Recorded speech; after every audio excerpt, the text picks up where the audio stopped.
আমি সবার মতন না। সময়টা ভালো কাটানোর কথা ছিল, কিন্তু কেন যেন কিছুতেই ভালো থাকাটা আর হচ্ছে না।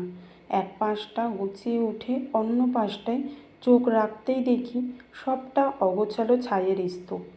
ক্লান্ত বোধ করছি নাকি থেমে গেছি বুঝতে পারছি না ঠিক। আলোটা যত নিভে যাচ্ছে নিজেকে তত ধ্বংসস্তূপের মতন মনে হচ্ছে। হয়তো এখানে বেঁচে থাকাটা একটু বেশি কাকতালীয়, কিন্তু তবুও কাকতাড়ুয়ার মতো ঢের সোজা হয়ে দাঁড়িয়ে থেকে বাঁচতে হচ্ছে। বিচ্ছেদ হওয়াই একমাত্র সত্যি জেনেও আমরা শেষবারের মতো নিজেদের জান প্রাণ দিয়ে চেষ্টা করি আমাদের সম্পর্কটা বাঁচানোর।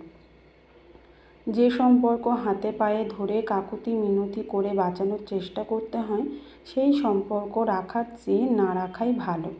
তবুও এত ক্যালকুলেট করে কেউ প্রেমে পড়ে না, কেউ সম্পর্ক ছেড়ে বেরোতেও চায় না। একটা সম্পর্ক দুদিনেও গড়ে উঠতে পারে, আবার 1 বছরও লাগতে পারে।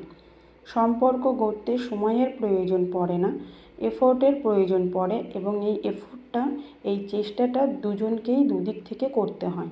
নিজেকে উজাড় করে একটা সম্পর্ক লালন করার পর যখন সুতো ছেড়ে তখন মানুষ নিঃস্ব হয়ে যায়।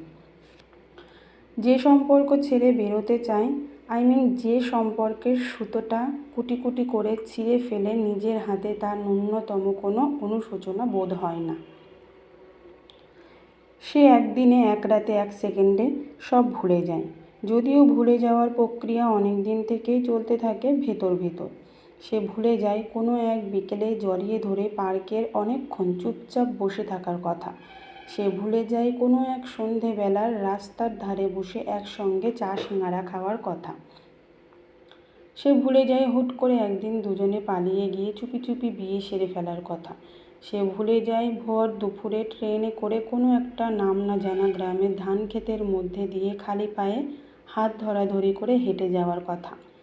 সে ভুলে যায় যেদিন ভীষণ ঝড় উঠেছিল বিকালে, দুমদাম কয়েকটা গাছ পড়ে গিয়েছিল টিনের চালে, সেদিন ফোন লাগেনি কোথাও।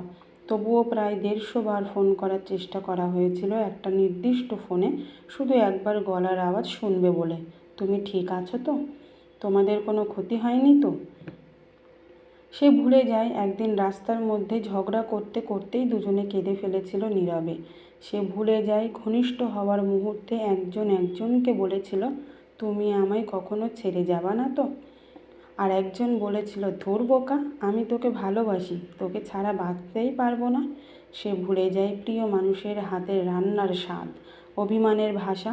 সে ভুলে যায় কখন একটা মানুষ সম্পূর্ণভাবে চুপচাপ হয়ে যায়, যেন কোথাও কিচ্ছু ঘটেনি, কিন্তু ভেতর ভেতর তোলপাড় হয়ে যাচ্ছে। আর এদিকে উল্টো দিকের মানুষটা ওই শেষবারের মতো একবার চেষ্টা করে তার প্রিয়জনকে ফিরিয়ে আনার। ফিরবে না জেনেও বারংবার ফোন করে নিজেকে বিলিয়ে দেয়, মেসেজ করে। ঠিক ব্রেকআপ হওয়ার মুহূর্তে আমাদের সবার ভেতরে একটা প্যানিক অ্যাটাক হয়, জানেন তো?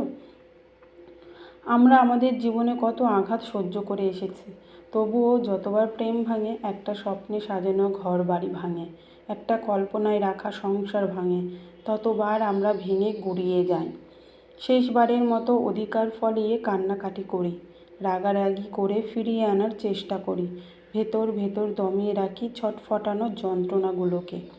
বারবার হোয়াটসঅ্যাপের স্ট্যাটাস চেক করি, ফেসবুকের পোস্ট চেক করি, মেসেজ চেক করি। সারাদিন প্রায় 150 থেকে 200 বার মানুষটাকে দেখি। তার পাঠানো উপহারগুলো একটা একটা করে আলমারি থেকে বার করি, আবার তুলে রাখি। হুটহাট ভিড়ের মধ্যেও কেঁদে ফেলি। অচেনা দুজন স্বামী স্ত্রীকে হাত ধরে হাঁটতে দেখে কেঁদে ফেলি।